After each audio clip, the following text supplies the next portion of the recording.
बरेली में एक strong room से बाहर नगर पालिका की कचड़े की गाड़ी में, जिसका नंबर UP25DT9166 में 3 बक्से सील पकड़े गए।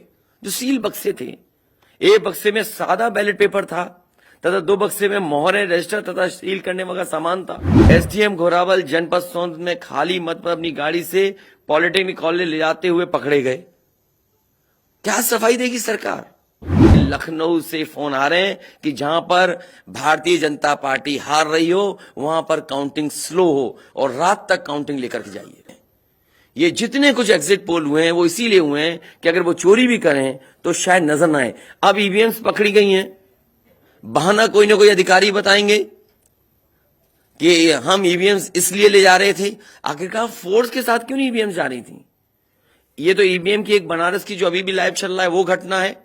बरेली में एक स्ट्रांग रूम से बाहर नगर पालिका की कचड़े की गाड़ी में, जिसका नंबर UP25DT9166 में 3 बक्से सील पकड़े गए। जो सील बक्से थे, एक बक्से में सादा बैलेट पेपर था तथा 2 बक्से में मोहरें, रजिस्टर तथा सील करने वाला सामान था। करीबन 500 बैलेट पेपर पकड़े गए। इसी तरह सोनभद्र का है कि सोनभद्र में भी बड़े पैमाने पे चीजें पकड़ी गई। वो भी लोग समझ में आ गया तो उन्होंने देखा, SDM को रोका। SDM घोरावल जनपद सोनभद्र में खाली मत पर अपनी गाड़ी से पॉलिटेक्निक कॉलेज ले जाते हुए पकड़े गए। क्या सफाई देगी सरकार? इसीलिए मैंने कहा प्रमुख सचिव मुख्यमंत्री आप जानकारी कर लें। अगर आपके DMs कोई जानकार हैं, उन्होंने खुद बताया है कि वहां से लखनऊ से फोन आ रहे हैं कि जहां पर भारतीय जनता पार्टी हार रही हो वहां पर काउंटिंग स्लो हो और रात तक काउंटिंग लेकर के जाइए। तो मैंने आपसे कहा कि ये लोकतंत्र का आखिरी चुनाव है। इसके बाद तो जिस तरीके से आजादी के लिए लड़ाई लड़ी गई थी उसी तरह की हमें और आपको क्रांति करनी पड़ेगी।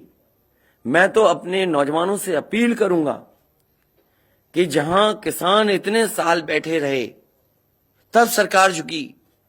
कम से कम 3 दिन लोकतंत्र के अखंड प्रहरी बनकर के ईवीएम्स को बचाएं और चुनाव को बचाएं।